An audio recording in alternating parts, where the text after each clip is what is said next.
Good day, class. Today, we're going to explore the amazing world of the preposition above. It's a small word with big meanings. Are you all ready? What does above mean, teacher? Great question. Let's start with spatial location. Imagine you have a kite. You're flying it, and it's above the trees. That means it's at a higher position in the sky than the trees. Above helps us describe positions like this. Oh, I get it now. Great. Now let's try to understand it better with help of an example.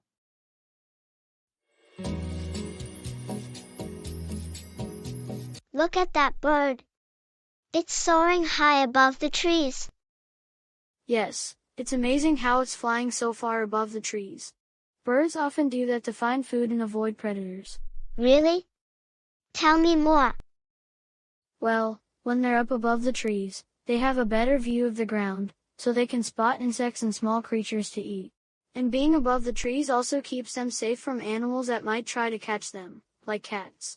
That's fascinating. So, they use the space above the trees to their advantage. In this conversation, the preposition above is used to describe the bird's spatial location in relation to the trees. It signifies that the bird is at a higher position in the sky than the trees. Now, let's talk about quantity or measurement. If you have a tower that's 100 feet tall, and you fly up to 120 feet, you're above the tower. You've gone higher. So, above can be about numbers too. Exactly. Now let's see an example. Wow, that building is huge. Yes, it's really tall. Do you know it's over 500 feet above the ground? That's incredibly high. How many floors does it have?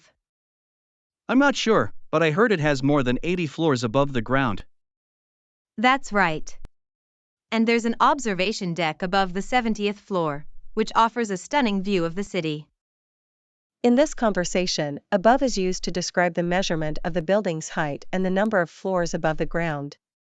It helps convey the quantity and measurement in relation to a specific point. Now, let's move on to rank or hierarchy. In a school, the principal is above the teachers in the hierarchy. The principal has more authority. Like a boss at work? Yes. Just like that. Now let's see how we can use it in daily conversation. Our company has a strict hierarchy. The CEO is above the vice presidents. So, what's the role of someone in the VP position? Well, the VPs are responsible for overseeing different departments, but they report to the CEO. The CEO is the highest authority. It's interesting how the hierarchy works. So, everyone above you has more authority? Exactly.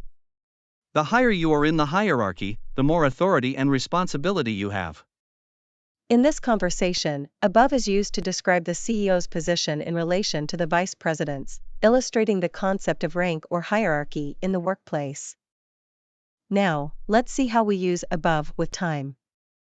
If you have a clock and it's 3 p.m., and something happens at 4 p.m., it's happening above the 3 p.m. mark on the clock.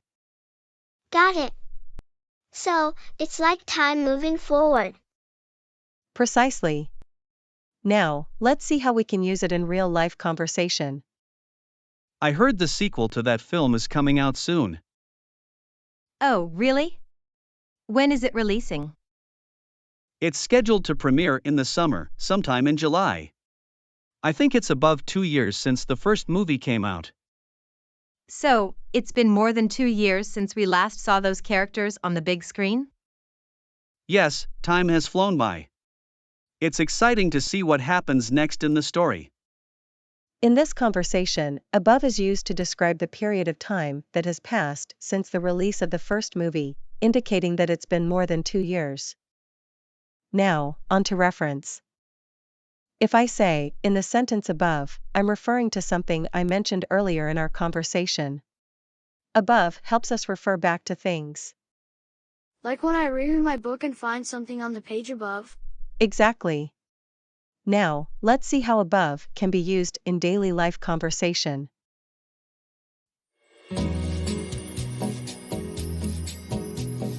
Hey, have you read this book? No, I haven't. What's it about? Well, it's a mystery novel, and the author's writing style is fantastic. In the paragraph above, there's a suspenseful twist that I didn't see coming. Can you tell me more about the characters? Sure. The main character, in the chapter above, discovers a hidden clue that changes everything. In this conversation, above is used to refer to specific points in the book where important plot developments or details are located, making it easier for person B to understand and discuss the book's content. Let's explore how above relates to authority or control. Imagine a king in a castle. He has authority above all his subjects. He's in control. Like the leader of a team? Yes, indeed. Let's see one more conversation example. With the new changes in the management, the regional managers now have more authority. How does it work exactly? The regional managers are in charge of their respective branches, but they report to the divisional director. So, the divisional director is above them in the hierarchy. I see. So, the divisional director has the final say in important decisions? Exactly. They have the ultimate authority and oversee the operations of all the branches in our division. In this conversation, above is used to describe the position of the divisional director in relation to the regional managers, illustrating the hierarchy of authority within the company. So, you see, above can be used in many exciting ways in our everyday lives. Well done, class. You've mastered the various uses of above. Keep practicing, and soon it will be as easy as pie.